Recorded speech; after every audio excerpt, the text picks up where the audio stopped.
Good morning, all of you. Welcome back.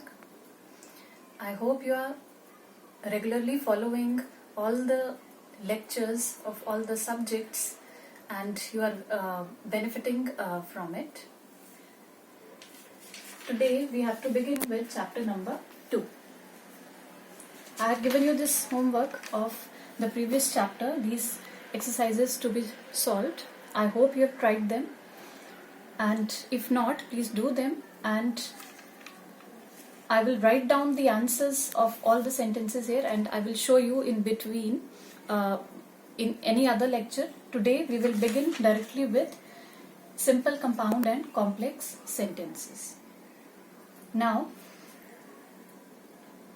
some of you had asked about the book, whether it is available online or not. Please search for it. It will be there. And if you are not able to read the sentences properly, as some of you had mentioned, maybe that is due to some technical errors. I had tried my best, but that could not be properly done. So you can just try searching out the book, and also a few of you had mentioned about some doubts. I will also talk about these doubts today in between the lecture.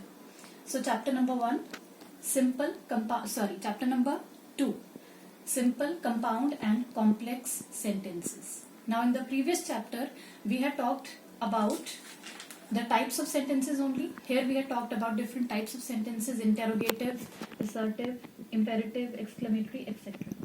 Now this is another classification of a sentence, and that is based upon the structure. According to the structure of the sentence, we have this classification. They have given here a small warm-up exercise. Options are mentioned here in this box and you have to fill the options here. This is an easy exercise. For example, you can see here the eagle, and you have to just pick out the correct option. Flew high into the sky. The man who is wearing a red shirt is my brother.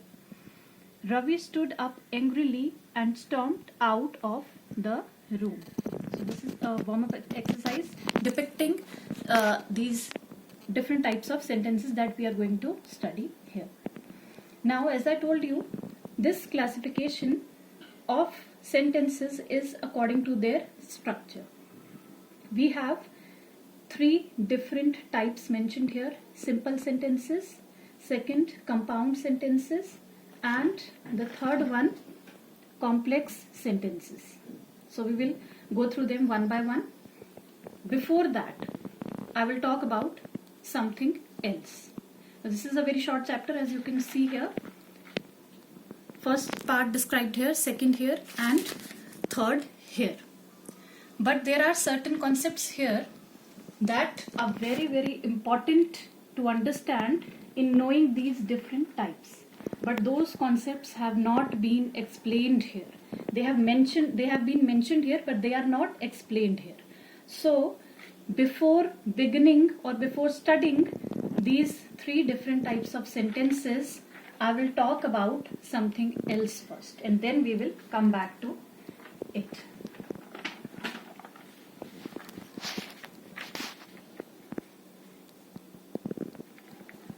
I hope this is readable. I have written here clause. You've all heard about it. You know what a clause is. You have heard about 2 different these topics. One is clause and other is phrase. A phrase and a clause. A sentence is having a phrase and a clause. So I'm talking about clause here. Now, what is a clause? Part of a sentence having a subject and a verb. So clause is a part of a sentence. It has a subject as well as a verb here. Now, different types of clause. 3 types are there: principal clause, subordinate clause and coordinate clause. These different types of clauses are very, very important here in these types of sentences. They have not been explained here. There is a whole chapter based on this. That is chapter number 15th or 16th. So that you will be studying in detail, but you should be knowing these things in relation to this topic. This is very, very important for this topic. That's why I am mentioning here this in short. So different types of clauses. First one, principal clause. Now what is a principal clause? First of all, it is also known as a main clause or independent clause. Principal clause, main clause and independent clause. These are the names for this. Now, what kind of a clause is it? It has a subject and verb. So it has subject and verb. Clause itself, any type of a clause has a subject and a verb in it. May it be this one or this third one. But the difference is that it has a subject and verb and it makes complete sense. It is making sense. It is a complete sentence in itself. Second is subordinate clause, also known as dependent clause, opposite of this. This principal clause is independent clause. It doesn't need any other kind of a sentence to complete it. But subordinate clause is also known as a dependent clause, as it is dependent upon something. What something? That we will see here. It has a subject and verb as we saw it here, but does not make complete sense. But it is not making a sense, and it will make sense only when it is joined to a main clause.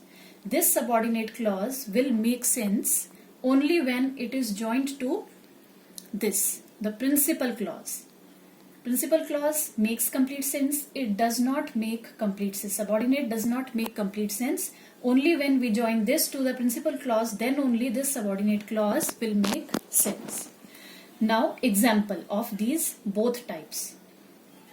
First one here, I study the chapters. I study the chapters.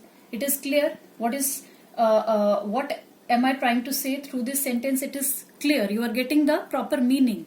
It is a proper sentence that I study the chapters. I learn the chapters or I study the lessons. So this entire is your principal clause. It is a complete sentence in itself. Now this side, which are given by the teacher. First of all, you take only this part. Which are given by the teacher. This is a subordinate clause. This is not making a complete sense. It is not giving you a proper meaning. Which are given by the teacher. What are given by the teacher? You are not able to make out. So it's not making complete sense. It's not a complete sentence in itself. So this is a subordinate clause. Now this subordinate clause has to be joined with this main clause. This subordinate clause needs a main clause, principal clause, to make sense. Now I study the chapters which are given by the teacher. So now if you join these two, only then this part makes sense. So this is the principal clause. This part is the subordinate clause. When you join them, then then this part gets the meaning. Then it becomes a complete sentence. So these were the examples of principal and subordinate or independent and dependent clause. Now third type, coordinate clauses. Third one, coordinate clause. What is it? Two or more main clauses joined by conjunctions are known as coordinate clauses. Now you know what is a main clause. This we studied here. This one, main clause, principal clause. When two or more main clauses are joined by a conjunction, any required conjunction in that sentence. So that is a coordinate clause. For example, this is the example. The copies were taken for correction. the copies were taken for correction. It is giving you a proper sense, complete meaning. So this is a principal clause, main clause. So this entire is a main clause. Now,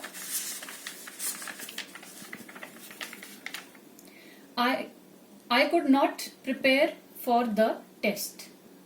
Even this is making complete sense. I could not prepare for the test. I could not study or I could not revise for my test exam. So this is giving you again a complete meaning.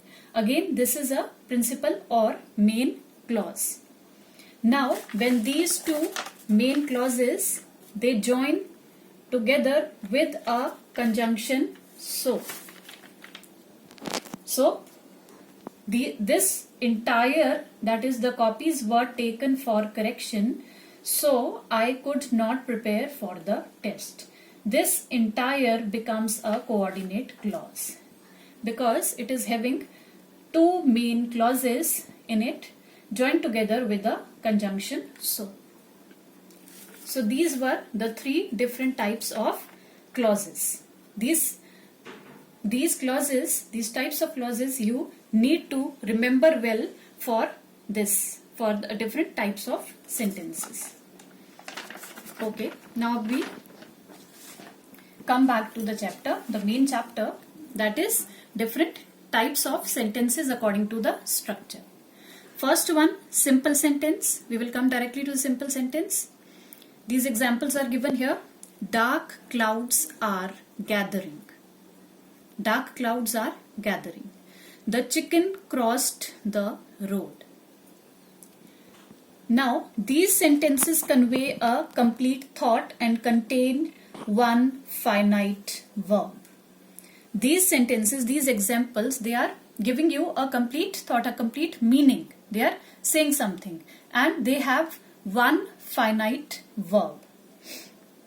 Now, this kind of a sentence which has one finite verb and they are giving you a complete meaning. It is a principal clause. This is a main clause, making sense in itself, complete in itself, and having one finite verb in it. Such a sentence is known as a simple sentence. I hope it is clear. Now, another doubt was raised in the previous lecture about what is a finite verb and what is a non-finite verb. What are these two different forms of a verb, finite and non-finite? That was not clear to some of you. So again, I will clear out that query just now. You can see here. Difference between finite verb and non-finite verb. Now, a verb can be finite or non-finite. Finite verb. Okay, finite verb, it changes with what? It changes according to the subject, that is the person. Okay, the person, whether according to a person or the number of person. How many people are there? Whether singular or plural, or whether male or female. So according to that, according to the subject, the finite verb changes. And non-finite verb does not change according to this. There is no change in a finite verb if the subject changes or if there is a change in the tense. I hope you are understanding. We see again, finite verb changes according to the subject and the tense of the sentence, whereas a non-finite verb does not change according to the number of persons or the gender of person, the gender or the tense of the sentence. So these are finite and non-finite verbs. See this example here.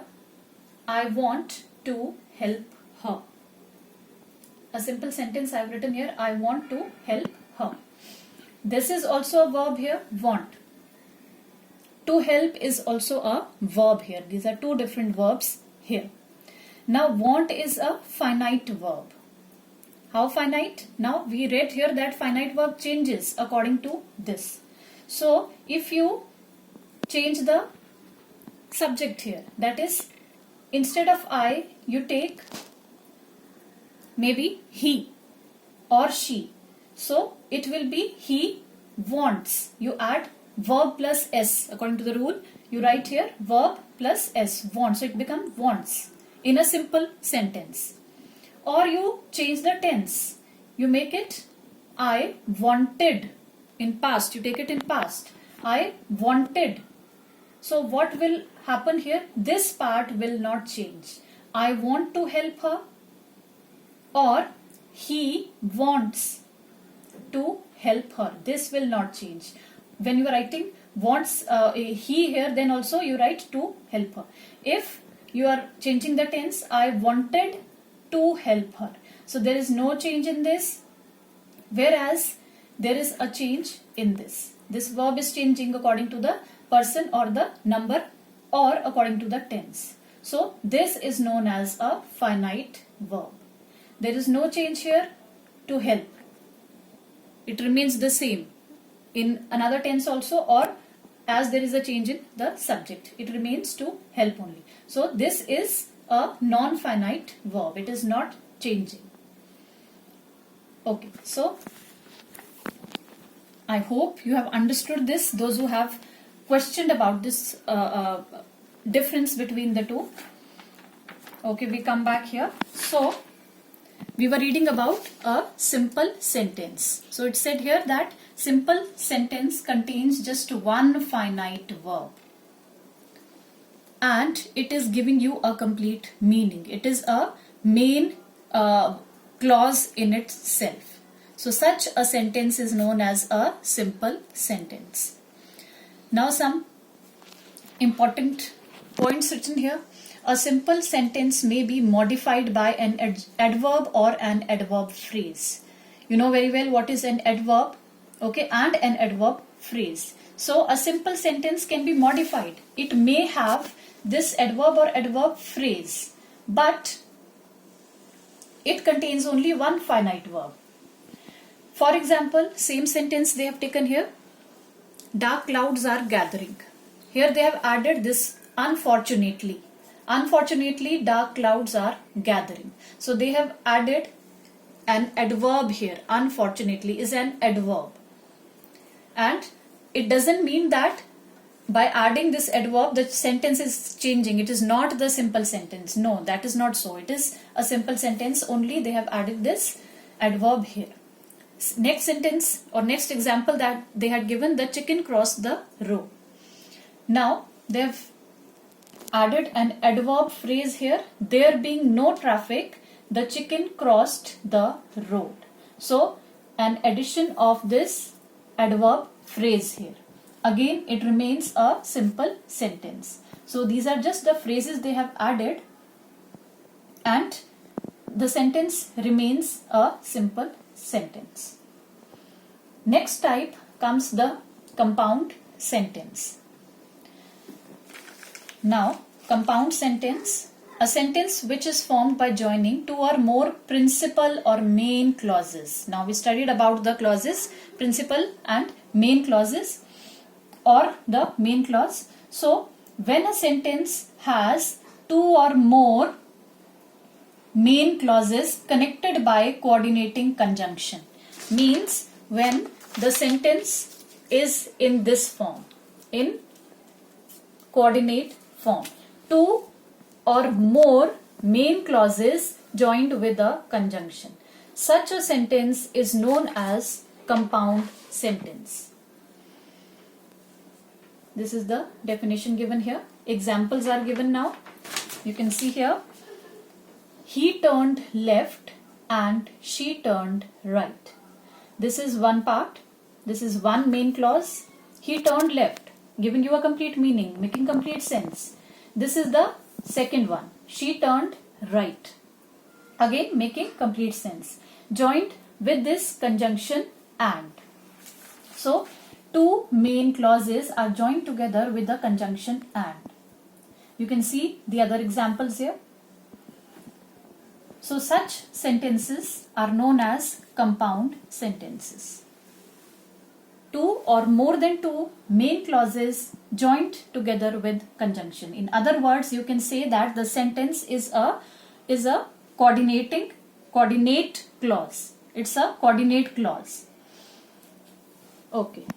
Some notes, some important points mentioned here.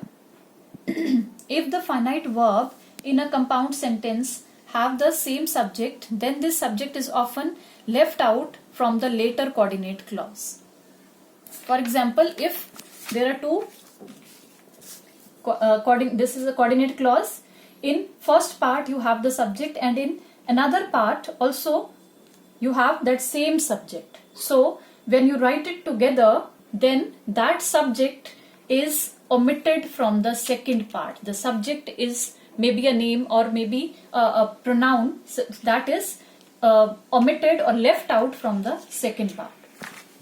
For example, he went to market and bought some vegetables. Here you can see, he went to market and bought some vegetables. He went to market and he bought some vegetables. So you omit or you leave out this he from here and you simply write the sentence in this way. Sometimes the finite verb is common to two or more subjects. It is then not repeated in the later coordinate clause. Sometimes the finite verb is also repeated, so that is also left out. For example, he has to meet me or she has to meet me. So you simply write it, he or she has to meet me. The subject again left out here. Compound sentences may have more than two coordinate clauses, for example. So it's not necessary that you have only two main clauses joined together. There may be more than two joined together. He went to the market and bought some vegetables, but forgot to get his mobile phone account topped up. So one part is this, he went to the market, giving you complete sense.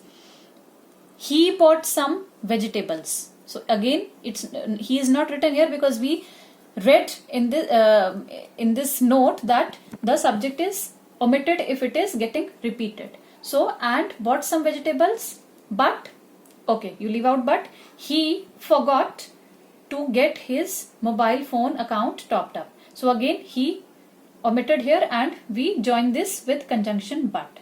So it becomes a coordinate clause. Such sentences are known as compound sentences. Now,